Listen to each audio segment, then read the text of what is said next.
Welcome to my YouTube channel Satish Manish classes.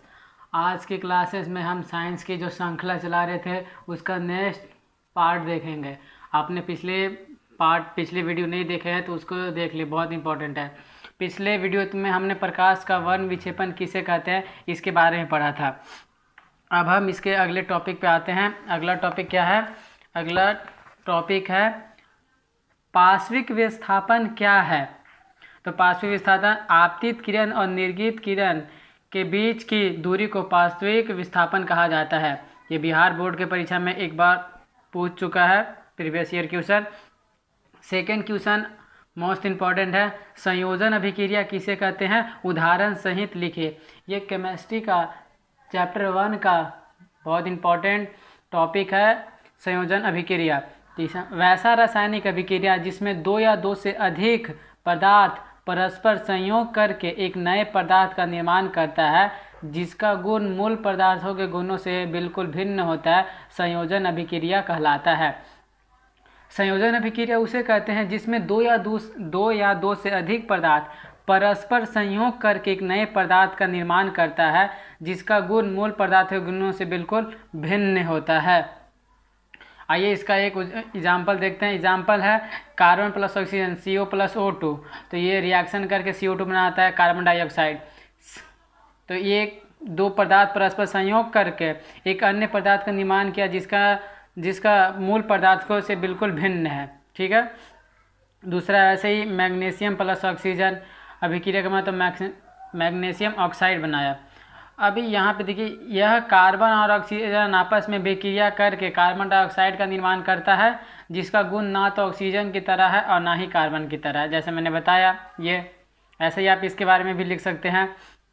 अगला topic है जो बहुत इम्पॉर्टेंट है, यह आपका NCERT बुक में चैप्टर 11 में मिले, चैप्टर 11 में है, ये मानव नेत्र के बारे में। और ये टॉपिक देख लीजिए आप, बिहार बोर्ड में कितने बार पूछ चुका है, 1 2 3 4। इसमें ऐसे भी पूछ सकता है कि दृष्टि दोष क्या है, ये कितने प्रकार का होता है। बस आप देखिए 17 में 16 में 18 में क्वेश्चन रिपीटेड होते गए हैं। तो आइए देखते हैं दृष्टि दोष क्या है, ये कितने प्रकार का होता है। तो जिस नेत्र द्वारा निकट की वस्तु या दूर की वस्तु साफ साफ दिखाई नहीं पड़ता है तो उस नेत्र में एक प्रकार का दोष होता है, जिसे दृष्टि दोष कहा जाता है। जिस नेत्र द्वारा निकट की वस्तु या दूर की वस्तु साफ साफ दिखाई नहीं देता है तो उसे दृष्टि दोष कहा जाता है। ना ही आपको दूर का दिख रहा है ना ही भीरू का दिख रहा है तो उसे दृष्टि दोष कहते हैं। यह 4 प्रकार का होता है, निकट दृष्टि दोष, दीर्घ दृष्टि दोष,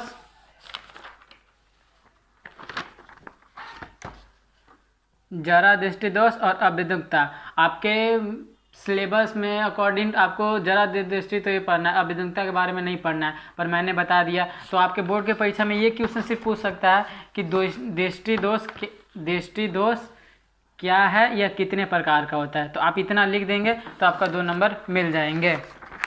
अगला में आते हैं, इसी में आपको पूछेगा कि मैंने बताया कि दृष्टि दोष 4 प्रकार का होता है, निकट दृष्टि दोष, जरा दृष्टि दोष और अविद्युक्ता। तो इसके बारे में पूछेगा कि निकट दृष्टि दोष है क्या।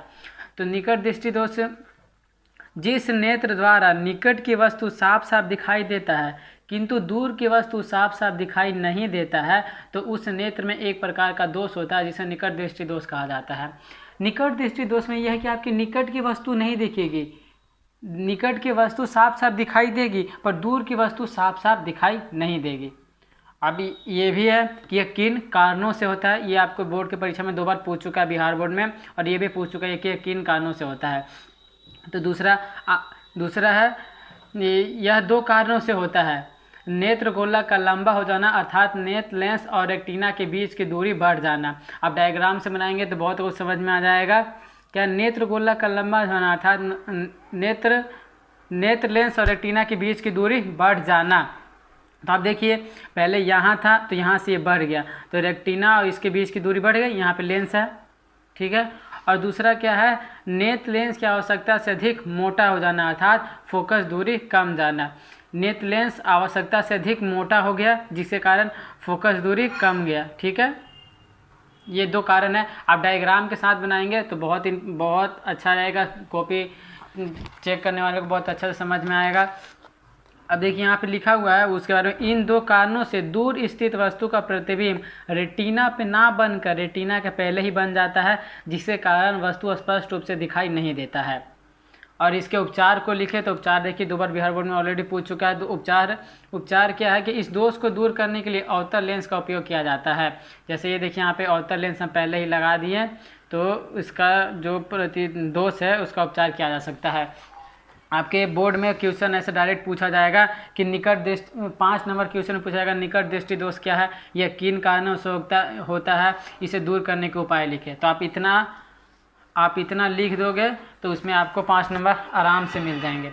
अब दूसरा देखते हैं कि दीर्घ दृष्टि दोष किसे कहते हैं। तो जिस नेत्र द्वारा दूर की वस्तु साफ साफ दिखाई देता है किंतु निकट की वस्तु साफ साफ दिखाई नहीं देता है, तो उस नेत्र में एक प्रकार का दोष होता है जिसे दृष्टि दोष कहा जाता है।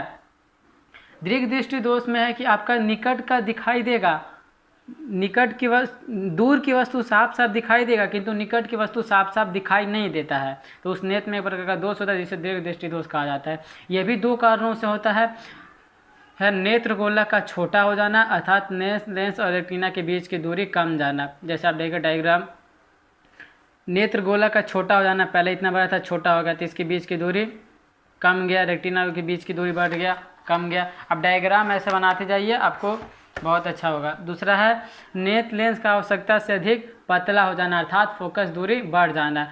आवश्यकता से अधिक पतला हो गया तो इसकी फोकस दूरी अपने आप बढ़ जाएगी। अब ये देखिए, इन 2 कारणों से निकट स्थित वस्तु का प्रतिबिंब रेटिना पर ना बनकर रेटिना के पीछे बनता है जिसके कारण वस्तुओं में स्पष्ट रूप से दिखाई नहीं देता है। इसके उपचार को लिखे तो इस दोष को दूर करने के लिए उत्तर लेंस रूपी चश्मे का व्यवहार किया जाता है। उत्तर लेंस चश्मे का व्यवहार किया जाता है। जैसे देखिए ये हो गया, हमने पहले यहाँ पे लगा दिया उत्तर लेंस और डायग्राम। आप ऐसे डायग्राम बना लेंगे तो बहुत इंपॉर्टेंट होगा। आप डायग्राम नहीं भी बनाएंगे तो सही रहेगा, पर एक बार डायग्राम बना ही देंगे तो बहुत अच्छा रहेगा। और दूसरा है, अगला क्वेश्चन है आपका एनसीईआरटी में क्वेश्चन मिलेगा, श्वसन को ऊष्माक्षेपीय अभिक्रिया क्यों कहते हैं। तो श्वसन पाचन क्रिया के समय भोजन हमारे शरीर में उपस्थित ऑक्सीजन के साथ मिलकर ऊर्जा मुक्त करता है, हमारे शरीर की कोशिकाओं को ऊर्जा मिलती है, अतः श्वसन एक ऊष्माक्षेपीय अभिक्रिया है। इसी कारण श्वसन को ऊष्माक्षेपीय अभिक्रिया कहते हैं। जैसे 6,6H12O6 + 6CO2 ये रासायनिक अभिक्रिया। इसको हम एक और तरीका से लिख सकते हैं, जैसे यहाँ पे मैंने लिखा है श्वसन को ऊष्माक्षेपीय अभिक्रिया क्यों कहते हैं। मैंने एक डिफिनेशन लिखा और मैंने यहाँ पे सोचा कि थोड़ा और इसमें डिफाइन करके लिखा जाए, तो मैंने लिखा श्वसन क्रिया जो हमारी कोशिकाओं में निरंतर होती रहती है, यह एक प्रकार का ऊष्माक्षेपीय अभिक्रिया है। भोजन से प्राप्त कार्बोहाइड्रेट टूटने के बाद ग्लूकोज में बदल जाता है, जो श्वसन अभिक्रिया में ऑक्सीजन के साथ मिलकर हमें ऊर्जा प्रदान करते हैं। चूँकि ऊष्माक्षेपीय अभिक्रिया में भी ऊर्जा निकलती है, इसलिए श्वसन को भी ऊष्माक्षेपीय अभिक्रिया कहते हैं। आप इतना लिखकर और ये जो रिएक्शन था उसको लिख देंगे तो बहुत इंपॉर्टेंट होगा। ये रहा रिएक्शन आपका 6CO2 + 6H2O + ऊर्जा। और यहाँ पे क्वेश्चन छूट गया था कि वायु में जलाने से पहले मैग्नीशियम रिबन को साफ क्यों किया जाता है। ये आपको एनसीईआरटी में चैप्टर 1 में मिलेगा। तो वायु में जलाने से पहले मैग्नीशियम रिबन को साफ इसलिए किया जाता है ताकि उसके ऊपरी सतह पर के धूल कण हट जाए। इसकी सतह प्रत्यक्ष रूप से वायु के संपर्क में आ जाए। मतलब वायु में जलने से पहले मैग्नीशियम रिबन को साफ किया जाता है, इसलिए किया जाता है ताकि इसके ऊपरी सतह पर के धूल कण हट जाए, जिसमें इसकी सतह प्रत्यक्ष रूप से वायु के संपर्क में आ जाए। आप नोट्स बनाते जाएं, नोट्स जैसे जैसे मैं बता रहा हूँ वैसे वैसे लेते जाएं, बहुत इंपॉर्टेंट है आपके लिए। आप किसी और को भी बता सकते हैं और अदर बोर्ड्स के लिए भी। ये एनसीईआरटी का टॉपिक है, एनसीईआरटी बुक ऑल इंडिया में चलती है, तो अदर स्टेट के भी स्टूडेंट देखकर नोट्स कर बना सकते हैं।